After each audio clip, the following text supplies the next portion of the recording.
So guys, samahan niyo ako ngayon. Magluluto tayo ng aming dinner. Ito yung tinatawag na sauté vegetable.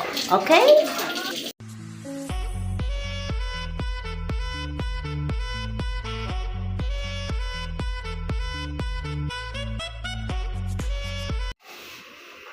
So ayan guys, unang-unang gagawin natin is maghihiwa na tayo ng mga veggies na gagamitin para sa sauté vegetable. So naghiwa kami ng talong. Namili kami ng talong sa palengke. Actually guys, syempre hindi mo naman masyadong mapili or mapili mo man, may mga bulok pa rin. So ayan guys, hiwa-hiwa ng talong. Nakikita niyo rin meron tayong okra, kamatis, may sibuyas din. So ayan guys, hiwain natin ng ganyang shape ang talong para mas maliliit siya, mas makakain at mas mag-i-equal yung lahat ng mga ingredients, 'di ba? Napanood ko kasi yun sa Jewel in the Palace, dapat daw pare-parehas ang sizes. So ayan na guys, hiwa-hiwa tayo. Natapos na nga natin siyang hiwain, lagyan natin siya ng asin. And then, lagyan ng tubig or ibabad muna sa tubig para hindi siya mangitim habang nag-aantay siya sa time niya na mailuto. O, diba? So, ayan guys. Babad-babad, asin-asin. Next naman nating hihiwain ay ang okra. Ayan. Ganyan din ang shape. Pasensya na sa aming sangkalan guys. So, ayan, tanggalin ang ulo at ang dulo ng okra and then pantay-pantayan din natin yung paghahati. Ayan ang magiging shape niya, guys. Para mas madali, syempre, lumambot. Alam ko yung iba dyan, hindi kumakain ng okra, pero masarap yan, guys. Promise. So, ayan na nga. Inulit natin yung meron pa mga natirang talong. Kaya, ayan na, guys. Meron pa pala kasing natirang talong na kailangan pang hiwain. So, ayan guys. Natapos na rin namin hiwain ang kamatis, ang sibuyas at ang bawang. Siyempre, yun yung pang-sauté natin. Ito naman ang okra na nakahiwa na rin at ang talong na still nakababad sa asin at tubig. So, ready na tayo guys. Malapit na tayong magsimula para sa aking pagluluto.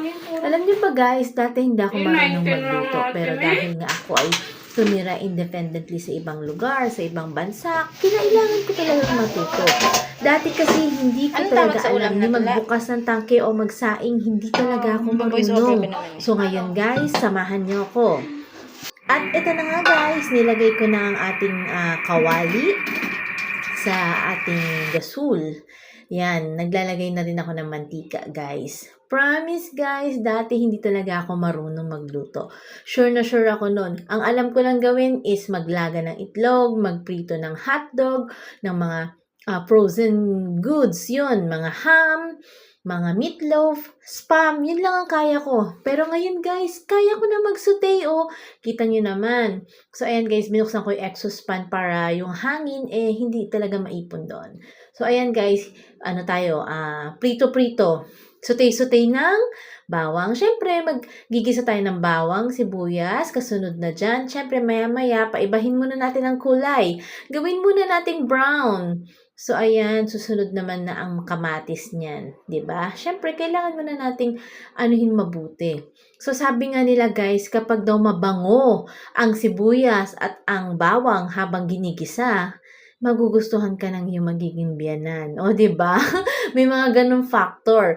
So, ayan, sinunod ko na ang kamatis. Kailangan na talaga siyang kasunod ka agad. Huwag na masyado, para hindi naman masyadong maano ang magisa. So, kasunod na ang ating talong. Ayan, 'di ba? Sabi ko sa inyo guys, ibabad natin sa tubig na may asin para hindi siya mangitim habang naghihintay ng kanyang time na maisama na sa pagluluto. So ayan, gisa-gisa uli. Sinundan na natin ng oyster, 'di ba? Oyster sauce kasi nga masarap 'yan para lalong lumasa ang aking niluluto ngayon. So, ayan guys. Actually, hindi ako masyado sa mga measurement. Tansya-tansya lang din ako guys.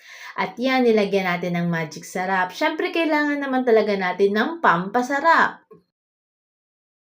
So, ayan guys, tuloy-tuloy pa rin ang paglagay ng magic syrup, ng mga iba pang sangkap. At ayan nga guys, 'di ba? Sobrang nag-enjoy naman ako niyan. Nakaano lang yung mukha ko kasi medyo mainit that time habang ako ay nagluluto. Nag-iba na yung kulay guys kasi nilagyan na nga natin siya ng oyster sauce so nagiging dark na. Instead na toyo, oyster sauce na lang ang ginamit ko. Actually guys, hindi ko alam kung ano talagang pangalan ng aking niluluto basta nilagay ko lang veggie sauté. So ayan na, sinunod ko na ang okra. Guys, wag natin masyadong palambutin yung okra para crunchy-crunchy pa rin siya pag kinakain na natin. So, ayan. Medyo dahan-dahan lang ako sa paghahalo niyan, guys, kasi maliit nga lang ang aking kawali. O, beke naman, may gustong magbigay ng kawali sa akin. Ayan, 'di ba guys? So, masarap yan, for sure, kasi pangalawang luto ko na yan, guys. So, sinishare ko lang sa inyo. Sa ating mga ating mga guys, ating mga kaibigan, kumain tayo ng healthy food ngayon. So, ito na guys, natapos ko ng isote. Mag-prito naman tayo ng isda. So, kung meron tayong natitirang budget or medyo nakaluwag-luwag, samahan natin ng isda ang ating veggie sauté. So, ito na nga guys. Charan! O, diba? Napakasarap. So, samahan niyo ulit ako guys. For May the sausawan pa sausawan ng tayo person. dyan. At syempre, Syempre, ang pritong bango. Samahan niyo ulit ako guys sa mga susunod.